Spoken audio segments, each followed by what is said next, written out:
Olá, queridos alunos, sejam bem-vindos a mais uma aula na disciplina de Ciências. Eu espero que esteja tudo bem com vocês. Na aula passada nós começamos a falar sobre o ar, a importância do ar, suas propriedades físicas e químicas. Hoje nós vamos falar sobre a poluição do ar, como eu já disse, e também sobre a camada de ozônio. É importante que você faça suas anotações, responda suas atividades e qualquer dúvida eu estou à disposição para ajudar você. Vamos lá para mais uma aula. Bom, no sexto ano nós vimos sobre essa parte que nós vamos iniciar aqui falando sobre a estratosfera. A estratosfera é a camada que fica acima da troposfera, né, que é a nossa primeira camada aqui na atmosfera. Nós temos aqui a troposfera, onde circulam, né, melhor dizendo, os aviões, os balões de ar, aquilo que a gente já viu na aula passada. Acima dessa camada nós temos então a estratosfera, que é onde está presente a camada de ozônio. Então, você sabe então que essa camada de ozônio é uma camada protetora que nós temos contra os raios ultravioletas, que nos protege dessa intensidade que os raios ultravioletas saem do Sol, que são emitidos pelo Sol. É importantíssimo saber que se não tivéssemos essa camada de ozônio, os raios ultravioletas certamente estariam ainda mais fortes, ainda mais intensos, sendo recebidos pelos seres vivos. Então nós vimos aqui que essa camada que é composta por ozônio está presente na nossa estratosfera. Lógico que aí não tem só a camada de ozônio, ou podemos dizer o gás ozônio, nós temos também o gás oxigênio, que é também um gás fundamental assim para a nossa vida, que é o gás que nós usamos na nossa respiração.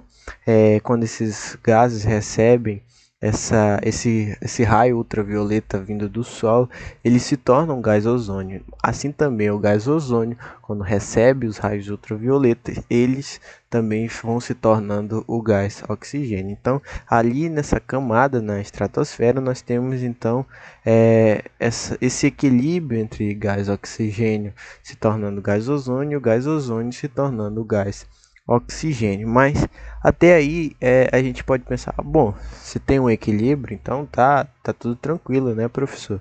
Não, aí que está o grande problema, é quando nós temos a aceleração desses processos, que são realizados por alguns poluentes liberados na nossa atmosfera.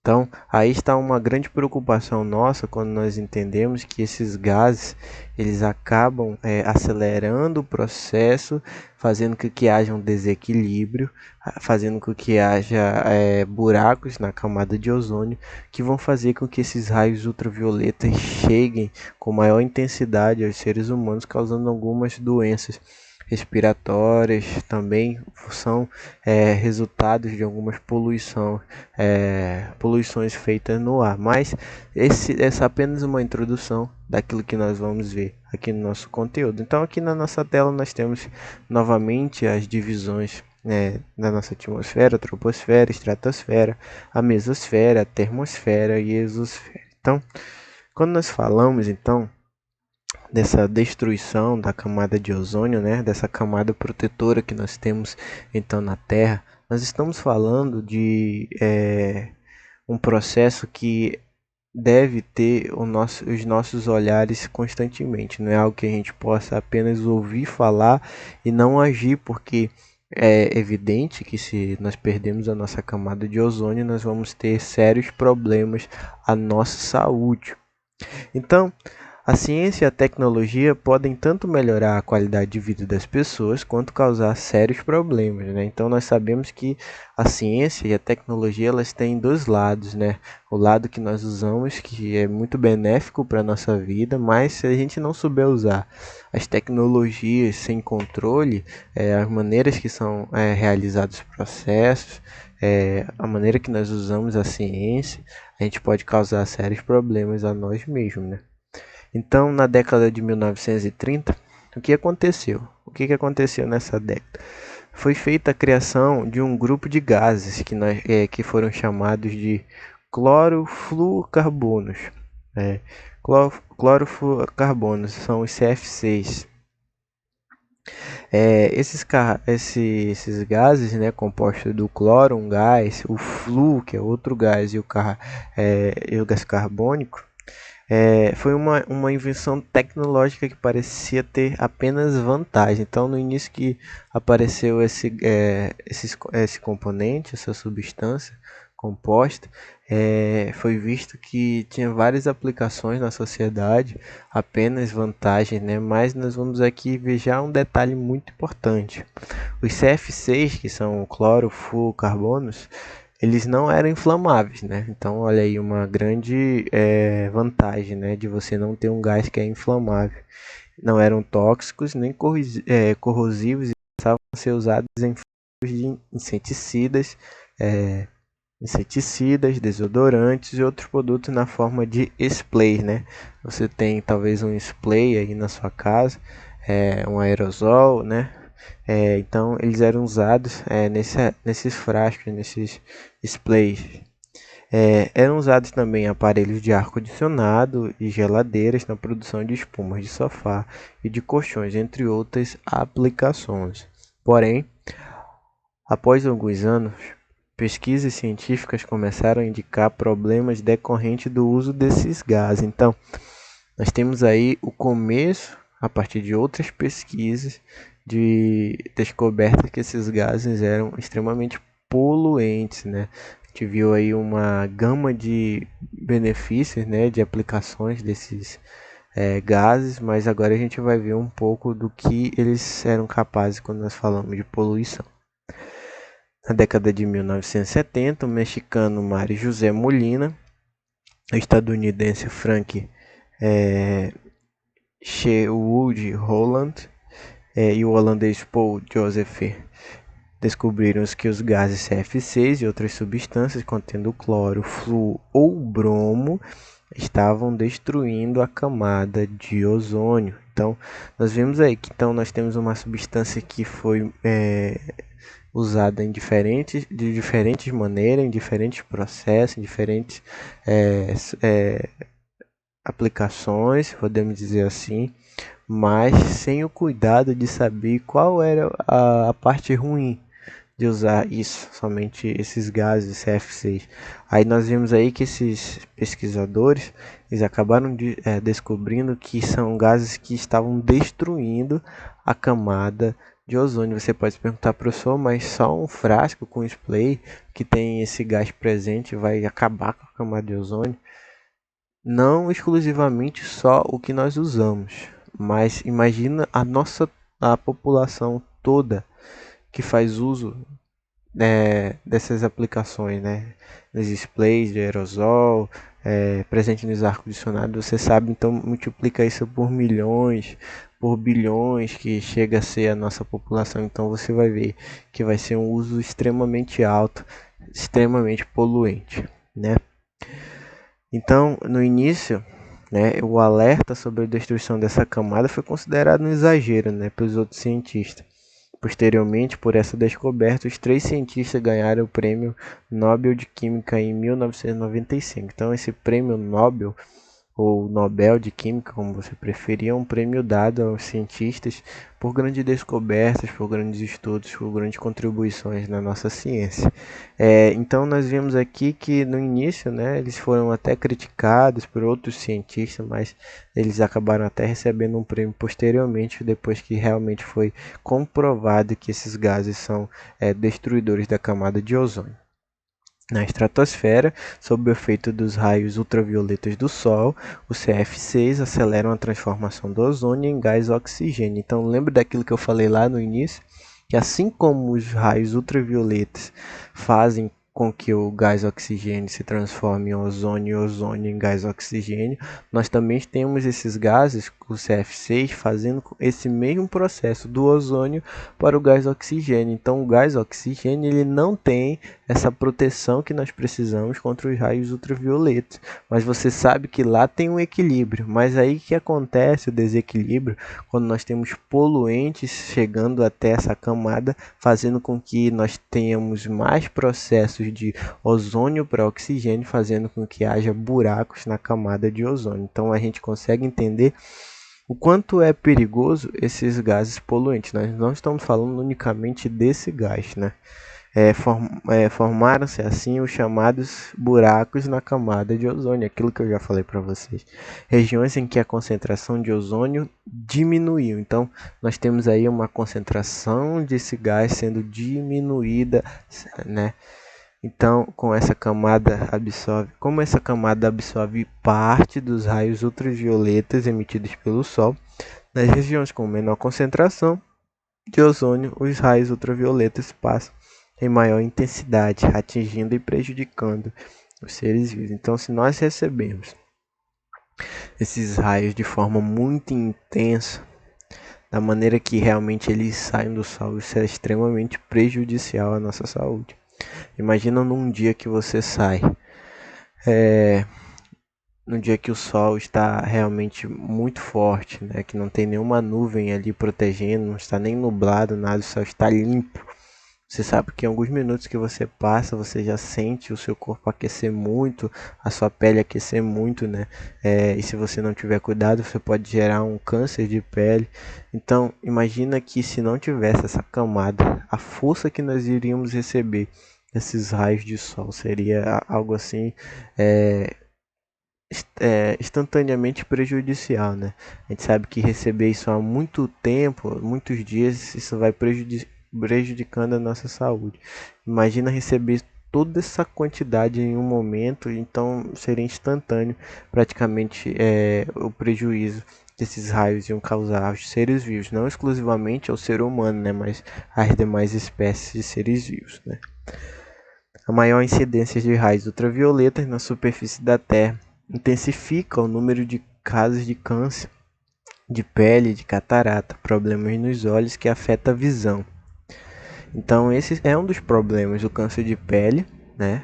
E também a catarata, que é um problema que afeta a visão, aquele problema que muitas pessoas já têm na visão, né? Justamente pelo excesso de raios ultravioletas recebidos. Os raios ultravioletas também afetam outros seres vivos e podem matar algas que produzem alimento e gás oxigênio nos ecossistemas aquáticos. Então, nós vemos que essa destruição da camada de ozônio gera impactos ambientais que vão prejudicar não só os seres vivos, sem ser os seres humanos, mas como nós, seres humanos. Então, imagina que há um desequilíbrio total do nosso ecossistema. Na imagem que nós temos aqui, o que acontece? Nós vemos aqui uma imagem, né, no ano de 2016 da nossa atmosfera, específico da camada de ozônio. Nós vemos aí que essa concentração, eu vou indicar aqui para vocês, ela tem uma coloração aqui para onde está na parte menor e na parte maior, né? Nós vemos aqui nessa parte aqui quase rosa aqui, onde nós temos uma concentração maior do gás, onde está mais concentrado o gás ozônio, né? Então nós temos uma proteção maior. Mas você nota que essa coloração em algumas partes ela já vai mudando, né? Que a concentração vai diminuindo. Em outras, nós vemos já se aproximando quase do aqui dessa parte, vamos dizer, um roxo, um lilás, né? Então você vê que nós já temos aí em alguns lugares uma concentração muito baixa de ozônio nessa camada de ozônio. Então nós vemos isso no nosso reflexo. Todos os anos as temperaturas aumentam. Por exemplo, no verão, nós vemos temperatura altíssimas. Nós temos problemas nas geleiras aquecendo, esse aquecimento, essa temperatura alta fazendo com que as geleiras se desprendam, um aumento do nível das águas do mar. Então, são alguns problemas que nós temos quando nós vemos a nossa camada de ozônio sendo destruída por nós mesmos, seres humanos, que nós que somos os maiores poluentes. Então nós vemos aqui que é possível, então, nós vamos entrar nessa parte da aula, que é possível essa recuperação da camada de ozônio. Então, nós vemos aqui que a partir de várias reuniões internacionais foram realizadas para decidir então sobre a redução da produção e do consumo não apenas daqueles gases que nós falamos, os CF6, mas também de outras substâncias destruidoras da camada de ozônio, o SDOS, como o tetracloreto de carbono e o brometo de metila. Em setembro de 1987, o Brasil e outros países assinaram o Protocolo de Montreal. O que foi então esse protocolo? Foi o protocolo, que foi um tratado internacional que estabeleceu metas, né, alvos para a eliminação desses gases, que no caso aqui são os SDOS. Em 1990, foi instituído no Fundo Multilateral para a implementação do Protocolo de Montreal, né? Então, esse Protocolo de Montreal ele tem esse objetivo de trazer essa eliminação, essa redução, essa redução do uso desses gases que são poluentes, destruidores da camada de ozônio. Então, nesse dia 16 de setembro, né, que foi comemorado também agora, né, foi estabelecido o Dia Internacional, melhor dizendo, internacional para a preservação da camada de ozônio, em comemoração à data que foi assinado o Protocolo de Montreal, né? Então, esse protocolo ele traz essa assistência técnica e financeira aos países em desenvolvimento, né? Então, nós temos aí uma união do Brasil e mais 196 países que assinaram esse protocolo porque sabem a importância de recuperar a camada de ozônio. Os CF6 e outras substâncias nocivas começaram então a ser substituídas, né, a partir desse protocolo na indústria por gases alternativos que não destroem a camada de ozônio ou são menos nocivos a ela. Então nós temos ainda gases que são nocivos, professor? Sim, temos sim, mas são menos nocivos do que aqueles que a gente já falou aqui nessa aula. Então nós temos aí uma redução da destruição. Então vamos dizer que agora se realmente nós seguirmos esses protocolos, nós vamos ter a camada de ozônio, aquilo que a gente vai ter até mais abaixo aqui, se recuperando, né? Você sabe que o gás, o oxigênio, ele pode se transformar no gás ozônio, então nós vamos ter uma quantidade maior de gás ozônio, então nós vamos ter essa recuperação da nossa camada de ozônio. Então, o que que acontece aqui? Nós temos algumas dicas, né? Que esse protocolo ele até gera no nosso país, alguns países começaram a fazer, inclusive o Brasil. Houve políticas de incentivo à substituição de equipamentos de refrigeração antigos. Lembra que a gente falou que esses gases, por exemplo, CF6, eles eram usados em geladeiras, em ar-condicionados. Então, imagina que nós tínhamos equipamentos, as pessoas tinham equipamentos antigos em casa, cheios desses gases. Para funcionar em algum momento eles precisavam ser substituídos novamente pelos mesmos gases, né? Então aí nós temos políticas de incentivos que as pessoas possam trocar esses equipamentos por equipamentos novos que já venham com gases alternativos menos poluentes à camada de ozônio. Então são políticas assim que hoje são fundamentais e naquele tempo ainda, melhor dizendo, foram fundamentais para causar uma redução ainda mais dessa poluição. Então, além dessas providências governamentais, cada um de nós deve contribuir para a preservação da camada de ozônio. Então, professor, o que eu posso fazer para mudar, pelo menos um pouco ajudar, né? Porque só uma pessoa fazendo não vai ter tanto efeito. Mas o que nós podemos fazer, né? É sempre ter o cuidado com qualquer objeto que você tem em casa que precisa desse gás. Você sabe que o nosso ar-condicionado, a nossa geladeira, eles precisam desses gases para que eles mantenham os equipamentos funcionando naquilo que eles são propostos para fazer, né? Então, não é cabível a nós, apenas quando um equipamento desse dá problema, ou nós queremos descartá-lo, eles para o mau uso, que eles não estão bem funcionando,